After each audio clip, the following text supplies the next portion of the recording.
Hey guys, welcome to PaddyG's Workshop Makeover on this episode, which I call Hanging Your Workmate.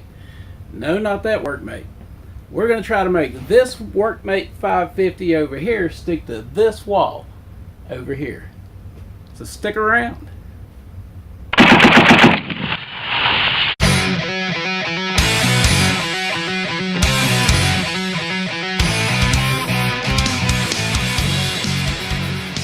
Hey everyone, I'm PaddyG and welcome to this episode of PaddyG DIY. I'm completely revamping my workshop and garage, and today we're going to be hanging my Workmate 550 on the wall. Getting organized is key to making a project like this makeover successful. And using the wall for storage is just a great idea because, well, it's a wall. What else are you going to do with it? You can't grill on it, you can't take it on vacation, so why not use it for storage? And we're going to be talking about the specific devices people use to hang their stuff on the wall. In this case, it's a wall anchor. Whether it be your diploma, your favorite picture of Auntie M, or maybe even your 100-pound photo collection of stuffed peppers.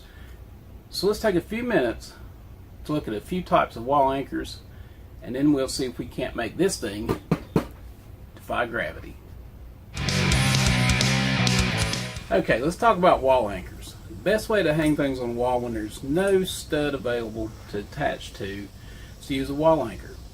I've gathered an assortment here.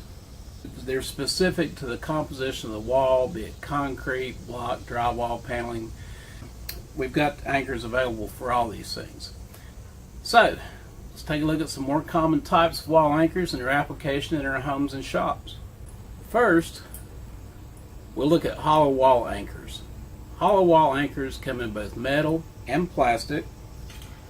They're sometimes called mollies, molly bolts, or mollies for short. And they're sized for light, medium, and heavy-duty applications on drywall, plasterboard, paneling, or anywhere there's a void behind the wall. To use them, you simply drill a hole, insert the screw through your hanger, and screw into this, insert it into the hole, and tighten it up. And when you tighten it up, they expand and will seal themselves, pull against the back of the drywall.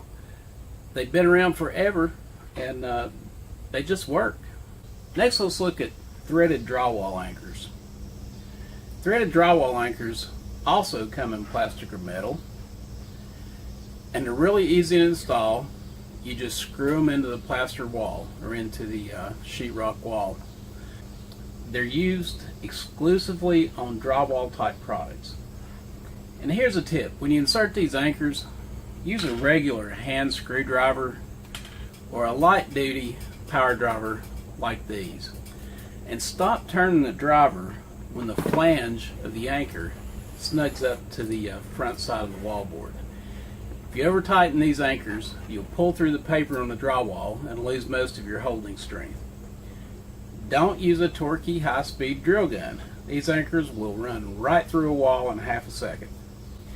And a common mistake I used to make was to drive the pointy tip into the drywall before I started turning. The tip is made to cut through the paper on the facing the drywall, so you get a nice uniform hole. And don't drive into points. Just put it up there and start turning. Now let's look at toggle bolts. Toggle bolts have been around for a long time. In fact, one was found in an Egyptian tomb made from bone. Toggle bolts are another type of drywall, plaster, or paneling anchor. They offer a strong grip and are great for heavy items. According to some of the specs I read while doing some research for this episode, I found that a single 1/8 inch toggle bolt can safely support 30 pounds. But let me say again, that's if the wall can support that. The strength of the toggle bolt comes from the toggle bolt pulling up against the back side of the drywall and distributing the weight over a wider surface area. They're a little trickier to install. You'll see on the video. You have to pull on the bolt to get the anchor snug and turn it, screw it in while you're holding all that. I used some of these to reattach a handrail on the basement stairs 15 years ago, and they're still solid today. And finally, the most common wall anchor for use in the home is the expansion anchor. They make them for masonry, concrete, and stone, but there are smaller versions, typically made out of plastic, for drywall, paneling, and plasterboard. Expansion anchors insert into a pre-drilled hole in the wall and expand radially or open up butterfly when you drive the screw. When they expand, they increase the surface tension between the anchor and the wall material, and that's where your holding strength comes from. Now, you have to consider some things when selecting an anchor. You have to make sure you have the right type of anchor and the right size anchor to match the type of wall you have and what you're going to hang on it. To hang my Workmate, I chose an expansion anchor made for concrete. Let's work out some of the details. In my case, I looked up the weight of a Workmate 550 and could only find the shipping weight, 37 pounds. So let's say the Workmate alone comes in at around 30 pounds. The hanger I got is rated at 75 pounds. Each anchor can support up to 30 pounds. So if I use 4 anchors, they'll share the load, so in theory, the complete 4 anchor system should support 120 pounds. Again, that's in theory. This is only true if the load is evenly distributed across all 4 anchors. So if 95% of the weight is hanging on just one anchor, then you could have a problem. And all this is only relevant if the wall itself can hold the load. For example, if you try to hang 30 pounds on a single threaded drywall anchor in 3/8 inch drywall, you're probably going to have a problem. Now, most anchors will have a suggested rated maximum load capacity on the package. Every anchor out there will have a theoretical working limit. Check that package for details or links to the company's website for information on your specific problem. Expansion anchors require you to drill a hole to support the anchor and its load. The instructions for the anchor I chose says I need a 1/4 inch hole. Now listen, it's very important that you drill the proper size hole for the anchor. If you drill a hole too large, the anchor may not expand enough to give you the needed holding power. If you drill it too small, you may damage the anchor when you try to force it into the hole, and that can lessen the holding power. Neither situation is good if you want your anchor to work like it's supposed to. So, if you have to make another trip to the hardware store for the proper drill bit, just do it. It's worth the time and money to safeguard your shop TV, your sound system, your Workmate, and your safety. So having said all that, let's get started. Hey guys, welcome back. Let's get this thing hung. Alright, I measured 95 centimeters for the total length of the hanger and the Workmate. And I like to keep it up off of this airline just a little bit. I've already got an X there for the center of the width of this.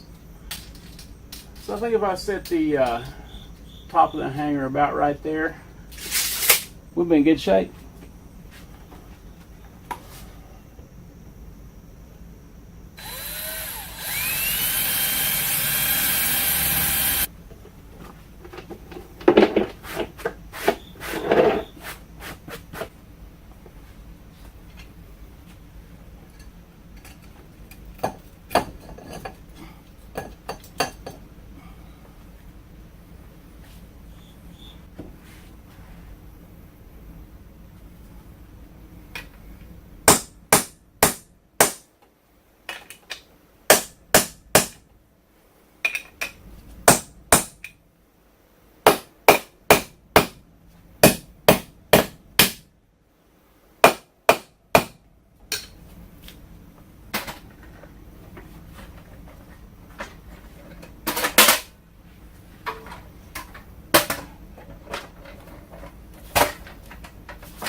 Hey guys, there it is. What do you think? Way overbuilt, as I'm prone to do sometimes. This bracket supports 75 pounds, 3 anchors at 30 pounds each. You know, we're looking at 90 pounds there, and this thing may weigh 30, so this is not going anywhere. One thing I want to mention, don't hang it with these handles up. Don't hang it the other way. What can happen is this thing can come unlocked if you hang it that way. This thing can come unlocked and fold out, and that's not going to be good. It's going to cause some damage if it hits anything or rips itself off the wall. It's not going to be a good thing.